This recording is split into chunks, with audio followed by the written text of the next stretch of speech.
आता पाहूयात विस्तृत बातमीपत्र। राज्य सरकारच्या अर्थसंकल्पात राज्यभरातील पायाभूत सुविधा, विमानतळ विकास, नदीजोड, पर्यटन प्रकल्प, उद्योगांसाठी मोठ्या प्रमाणात तरतुदी जाहीर केल्या आहेत। सांगली जिल्ह्याच्या वाट्याला मात्र ठोस अशी कोणतीही योजना किंवा आर्थिक तरतूद आल्याचे दिसून येत नाही। कौलापूर विमानतळाबाबत अनेक घोषणा झाल्या आहेत, मात्र अर्थसंकल्पात कौलापूर विमानतळाबाबत अगदीच मौन बाळगले आहे। जिल्ह्यातील विकासाच्या अपेक्षा अपूर्ण राहिल्याची भावना व्यक्त होत आहे। विमानतळ विकासाच्या बाबतीत राज्यातील विविध भागांसाठी मोठ्या घोषणा करण्यात आल्या आहेत। पुणे जिल्ह्यातील पुरंदर येथे छत्रपती संभाजीराजे आंतरराष्ट्रीय विमानतळ उभारण्यासाठी विशेष हेतू प्राधिकरण स्थापनेला मान्यता देण्यात आली। भूसंपादन प्रक्रिया अंतिम टप्प्यात असल्याचे सांगण्यात आले। गडचिरोली येथे ग्रीनफील्ड विमानतळासाठी भूसंपादन प्रक्रिया सुरू करण्यात आली आहे। तसेच लातूर, बारामती आणि अमरावती विमानतळांवर रात्रीच्या उड्डाणांसाठी सुविधा उपलब्ध करून देण्याची घोषणा करण्यात आली।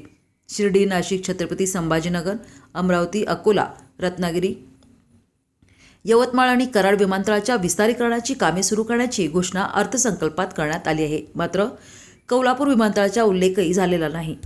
सत्ताधाऱ्यांनी कौलापूरला विमानतळ होणार अशी घोषणा लोकसभा, विधानसभा निवडणूक तसेच महापालिका निवडणुकीवेळी केली होती।